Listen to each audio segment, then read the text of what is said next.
God, would you bless the food we've already consumed? And which blessing on the rest of the food we're going to consume. Thank you so much for the people who have facilitated this, made this possible, for the many hands that put this together. And God, we just want to be in the center of your will. I thank you that we're in the center of the city right now, and that there's something symbolic about the geography here, and something symbolic about actually this ground. So God, I just thank you for Shoulder to Shoulder, for all that you're doing. And so Lord, we just pray that we'd hear from you in the next few moments and be able to respond to you. We ask this in your name. Amen. Amen. Well, I don't want to preach. I can get preaching. I do that once in a while. And the hard thing is, if I get preaching, then I might take an offering. And that wouldn't be all bad as long as it was for Shoulder to Shoulder. But I want to say a couple things. I just appreciate as well the heartbeat of Shoulder to Shoulder. I want to honor, along with Richard, Bill Koibian, for having the vision to birth something. How many of you know that birthing is hard work? And I know some of the ladies do, and you're looking at me like, hey, you don't know anything about birthing. Metaphorically speaking, I mean, you know, starting something from scratch is a hard thing, and carrying that vision and then seeing it come forth is huge. And there's always a debt of gratitude that Shoulder to Shoulder will owe to Bill Koibian for sacrificially being the person who is the founder and birthing it. But my experience with Richard is this. If I were to think of synonyms for Richard, one of the synonyms would be the word irresistible. I just spent a few minutes with him. I spent a few minutes. There's romance happening here. No way. I just spent a few minutes with him, and I got infected by his heartbeat and his passion, his creativity, the fact that he was entrepreneurial. I love that. I have a little bit of bias about church and nonprofit, and that is that if all your life is dependent on donor support only, that's actually a troubling formula for the long haul. So when we began to talk about the possibility that you're going to hear about tonight with a charter school, and start hearing about other ways that we might think about the mission to fulfill the mission, I got pretty excited. And then to me, it's not a random occurrence that we end up in this facility. I won't bore you with the story, but my own personal story goes back about 30-some years with this particular church. I was in Southern California, born and raised, and through a long series of circumstances, I used to travel between Southern California and here, and I've been in this church, in this sanctuary, probably 30 times for meetings.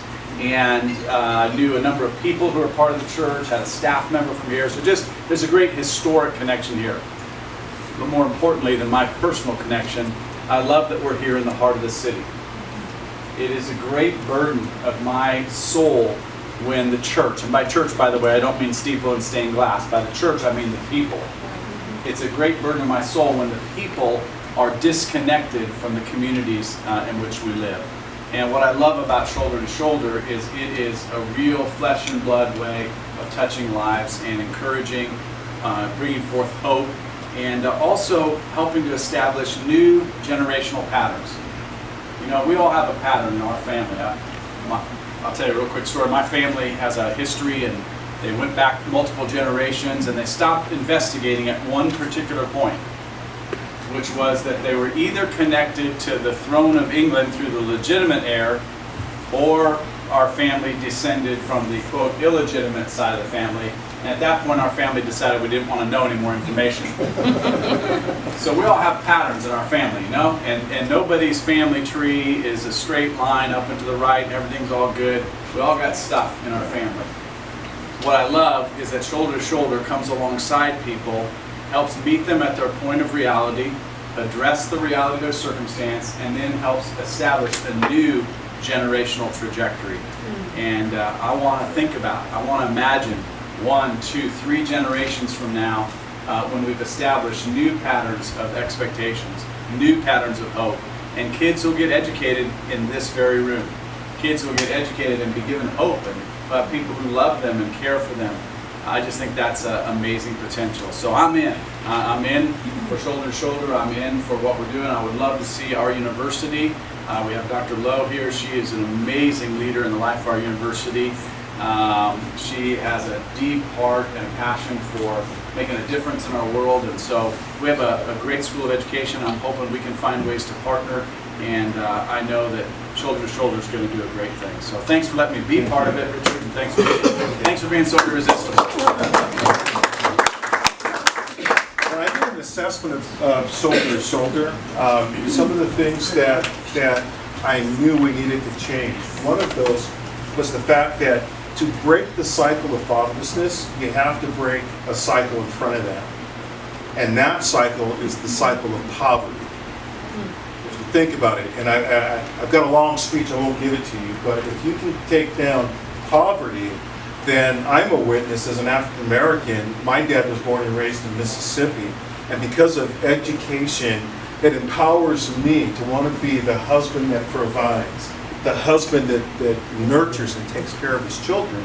But for me, the confidence is knowing that I can go out and I can interview for a job. I can look at jobs based on careers and different things. So I have the confidence that I can do that. And some of the problems that we have with our kids, for a minute, I had a 9-year-old fourth grade 9-year-old mentee that could not read. So he's on a trajectory to do just the opposite of what my experience was. When he gets into 7th and 8th grade, 9th grade, school ceases to make sense to him. And he finally figures out, I'm wasting time sitting here not understanding what's going on. His learning gaps, they get bigger and bigger. And so as a result of that, these kids become prey to such things as drugs, alcohol. The most horrible of it would be prostituting girls, teenage kids doing that. And so we want to intercept that. And by the way, for the record, fatherlessness is colorblind. We don't own that as African Americans. Thank you very much. That is an issue across every color, every culture, every ethnicity. And so as the president and CEO of Shoulder to Shoulder, look, I'm going after it all. I'm going after it all. Amen, all by myself. Amen. So we have a mom that's here because when we talked about the educational piece that we're bringing A up. total of 7 children, 1 girl and 6 boys. Oh boy. My 3 youngest boys are currently in the program, Elijah, Jeremiah, and Ezra. Their ages 17, 15, and 12. When we initially got into the program, it was all about just having a male role model in their life that was going to show them something positive. So that was great for a while. That was really, really good. They were getting more inquisitive. And then the problem came, they wanted to do more. They wanted to be more involved in things. They would ask their uncles, their cousins, their friends, well, how do I do this? I'm interested in music. I can play the keyboard. How do I get to here? I don't know. They don't know. They would have these long, drawn-out conversations about how you guys can do this, you guys can do what you want to do, you can do this, do whatever. They don't know how to help the boys get to that point. When the kids say, well, uncle, I need to do my financial aid for school. I don't know, call your mom. Or I don't know, call this person. Or I don't know, there's no help. So we have the mentors. Awesome, awesome group of guys. They come in, they do everything they can do, but they have their own families. They cannot start from scratch, like you said, teaching our kids to read. They can only do so much. So as far as me, I know this would help my kids because it would give them just opportunities I can't do for them. My kids are really smart. They're really talented. An example, my 17-year-old Elijah, he had the report he had to go in her inbox by 7 a.m. the next morning. We don't have a computer. We don't have access to the library. He failed that. There were several papers he failed that he could have gotten an A. We didn't have the help. We didn't have no way to do it. We didn't have the laptops. We don't have the internet. We don't have any of these things. So, if this school can help any of the kids that are willing and really want to do better, why not? Let's the problem. Let's the hold up. I mean, these kids want to do it. There's kids out there that they want to hang out in the streets. I don't have those kids. Thank you, Jesus. I don't have them. They want to learn. Sorry, I'm crying. I just love my babies.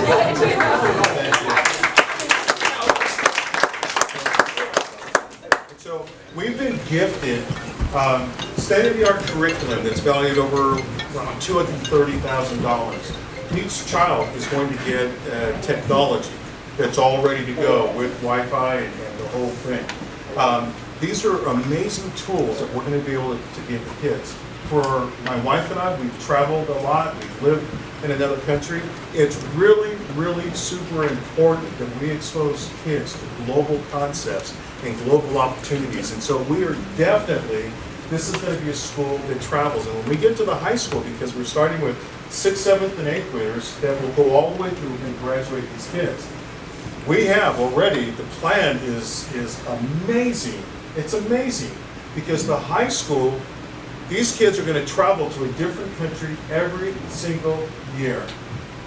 And I don't have to do a fundraiser for it. That's right. That's right. And so those are things that we're going to give these kids, the global competency and the confidence to be in different places. And so when they begin to see the career path or the path to go to college, it's right there. We've got amazing mentors. Our mentors are the heart and soul of this organization. By bringing along a rich, dynamic, academic component to this, it's just going to make us better. I was with council member Rick Jennings just before I came here this afternoon, and we were talking about this. And Rick said, "Oh my gosh, this doesn't exist anywhere." I said, "It doesn't. It doesn't." So we're being first with this. There's a lot of people that are looking at us. There are a lot of people that are cheering us on. And so we got this. For the sake of the kids, we got this. For the sake of the kids, that we can help these children. It's not about entitlement. I'm not down with entitlement. I'm down with empowerment. Empowerment. That's what these kids need. And so that's what we're asking you to stand behind us and support us to make happen. The kids that we are serving through Shoulder to Shoulder, bottom line, they're no different than any of our kids. The moms and the families, the parents, they're no different than us. We all want our children to be successful. We all want them to be successful. We just think we have something like bomb diggity bomb to get it done. So I'm just excited. Ron is going to wrap up. Ron is our board chairman, and he and I have really become great friends. Bro. So, Ron, wrap it up. I'd like to say a few things first. I want to also acknowledge Bill Coiby. I've known Bill for 13, 14, 15 years. And I do mergers and acquisitions, and Bill used to do mergers and acquisitions. And at one time, about 13 years ago, we talked about maybe joining forces. And it wasn't God's will, and it didn't happen. But I ran across Bill about 4 years later, and I said, "Well, what are you doing?" And he says, "Well, I'm in the men's ministry at Adventure Church." Wow, that's a little different than M&A. And so we chatted, and then I ran across Bill 6 years ago. And I was in a coffee shop. I typically don't go to Starbucks by myself. But one morning I was driving down Douglas, and something told me to go into the Starbucks. And I pulled in there, and I went to get something in my coffee, and I looked here, and here was Bill Coiby. And so we started talking, and I said, "So what are you doing now, Bill?" He says, "I'm doing turnarounds." Well, thinking back to when he did M&A, I was thinking he was doing business turnarounds. And I said, "Really? What kind of turnarounds are you doing?" He said, "Oh, they're small deals, nothing you'd ever heard of." And so I said, "Well, tell me more about it." Well, he says, "I'm turning around young men's lives." And of course, I'm there, he just told me about it. Well, all the nonprofit work that I've done since I've been doing this type of thing always had something to do with kids. Like Coach said, I'm nothing but a big kid. And so this really intrigued me, and so I got involved in Shoulder to Shoulder 6 years ago. and I have seen some tough times. In fact, I'd like to acknowledge, this is Mark Sisto, he's on the board. Coach Max on the board. Tom Sharp used to be on the board, maybe we can get him back. Aisha's on the board. So we're building a much stronger board, and the vision that we have here, what is going to happen here, I have never been so excited about the future for Shoulder to Shoulder. Never. Nothing's even so close. And we have amazing mentors. These mentors spend, we ask them to spend 8 to 10 hours a month, and some of them spend a whole lot more than that. And just think, now that we can have these kids in school, say during the mornings, the afternoon we have programs for them to be involved in, and we can still have one-on-one mentoring. And we're going to be mentoring girls as well, because there are girls that are fatherless as well. So I have never been so excited about the future of Shoulder to Shoulder, and I want to thank every one of you for coming. And what's amazing is if you look at some of the handouts that we gave you, what our budget is for next year. We're on a fiscal year of July 1 to June 30, and our budget is $1.3 million. And of the $1.3 million, we only need to raise $150,000.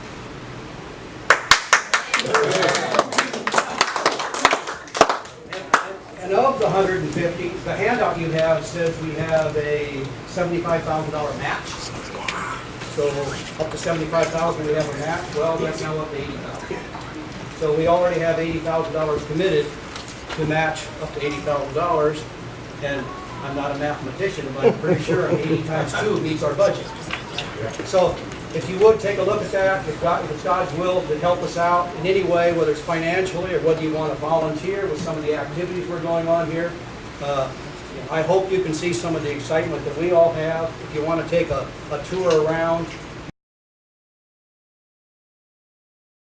Could be I think could be this might be the room that they possibly would use for a podcast room. Do you guys do podcasting already? We have somebody who wants to, an organization, I don't know the name of it, who wants to come and actually put in a podcast studio. I love podcasting. Really? Love podcasting. I know nothing about it, but I know that they would like to put in a podcast studio. And so we think that would be awesome, because in the students it gives them a chance to, as they're learning, to share what they're learning, to interview people, to learn to learn all of those skills. I mean, we have the King's Foundation. They're one of our partners, and we thought, how cool to have them actually, and the kids are doing the interview. They're learning the techniques. They're doing that. So. But it's also good for you're telling the story. Yes. Telling the story. Yes. You just keep And let putting them that tell out. the story. Yeah, right. That's the best way. Put it out there on social media. We're talking our total, our thing 84. Right now we have 20 kids signed up, and we just kind of really started because, so we've got, hopefully that'll keep doubling by the time we get to it. So this is another room. All of this, we've got, this is all the pipe work. Yes. So I'm thinking classroom, and then we're thinking we can use this for conference and small group meetings. And this is showing, this is the curriculum you're using, the Summit curriculum, which you did talk. It's been used for about 15 years. Summit has their own charter schools, although we're not part of their charters, but we are going to use all of their curriculum. So we're with their program, and kids nationally are graduating. 98% are getting into at least one 4-year university in graduation. By the time they get to 11th and 12th, it's all AP. That's awesome. So it's very personalized learning. It's all on laptop. It's all, the kids have that. This This is your office. Oh yeah, this is mine. So Shakima, the mom who shared, Yes. she said, I think this is the library because you've got the fireplace. Yeah. I said, I think you just called it. But we'd also use it as a classroom. But the classroom area that we're looking at is not the rows and desks. We're looking at flexible seating. So what we're looking more is like a round table. Think about an upgraded coffee shop. Oh, the Holy Do you know what I Spirit. mean? Do you know what I mean? Like the round tables, the long table, the just comfortable chairs, make some ottomans, some floor cushions, I mean, just flexible seating. They've even proven that, especially in middle school, if you give kids a choice, there's so much behavioral issues. They're sitting where they want, they're comfortable. Exactly. And you might have some desks like in the corner, so kids, I need to focus, I'm working and I need to have some space. So, When are you guys going to, what's the plans for when you guys? Oh, August. Oh, yeah. Yeah. Don't look at me like that. No, you mean August will be done? Or August you'll start? August we'll start school. Yeah. So, yes. Okay, so I'll Believe it or not. I know he's filming this, so I'm not This sure. is like a God thing. Yeah. I think the two of you might want to take note of the fact that this is the first time in your life that you've ever seen a disassembled pipe organ in one place. You might want to put that memory in the back of your head. Okay. This is all pipe work. It's not like you've seen these before. They're getting rarer and rarer all the time. Right. Okay. Amazing. Okay, well, maybe when he's not filming, I can really start to pick your brain about Yeah. the budgeting and how you guys are doing all this. Okay. And I hope my husband doesn't want to kill me, but the reason I'm so excited is because one of the projects that I did last year was I remodeled and did the design work and all of that for a house in Oak Park for City of Refuge. Oh. And I love doing, it was a crazy amounts of work, but I had a lot of volunteers and people donated the furniture, and then I love interior design, so we just went in there and Okay. made it beautiful. She's telling you that Because she's volunteering. No, she's telling you that because she doesn't have the time to do that, but she might find somebody who will do it for I you. want to kill me for bringing it up, but when I can't help it. I saw the room and I'm like, Okay, and I don't have, I wish I I made a page because there was a church that talked about maybe they would help donate some of the furniture. Yeah. And I thought it doesn't all have to be new, but I do want it to look a certain, I do Sure, want a certain nice look. look. Right. And so I kind of pinned things from different places Yep. and made a kind of a collage of, okay, we might maybe 3 of these couches and a certain number of these chairs and Yeah. a few of these long wood tables and like a few of these community tables. Right. And so I just had some of this. So Gary, when we do the grand opening of our office for volunteers and donations and all that, we might also want to say, here's the list of all the furniture from all these stores that we need. That's one of the things that we did when we Wow. Okay, I will have. I'm gonna send it to you. I couldn't. For some reason, I did it in pages on my computer, and I couldn't. I wanted to do it and print it today, but I couldn't print it. But Oh, okay. But Richard, I have it. I somewhere. use a map, but you can always convert it. Right. I think I have If you need it. 2 pages or something. Pretty awesome. Anyway, So that's now exciting. this is being used now. So this is just like This hasn't been dead used space for for the maybe church. 20 years, I think, or 15, Oh my gosh. 10 to 20 So That's years. incredible. This is It's only been storage, and so the pastor, did you meet Lamar, the pastor? I've met him before. Okay, he's just so excited about people being here and about using the space, and we're getting a lot of use. So, It's just like so cool. So last year I did the house. That was a 3-month project, or maybe 2 and then I just finished our office, which was another 3 months project. I'm Gary Henson. Probably what Nice to you're- meet you. But let me see how I present that. I think it's a really good idea. Then we can talk about things.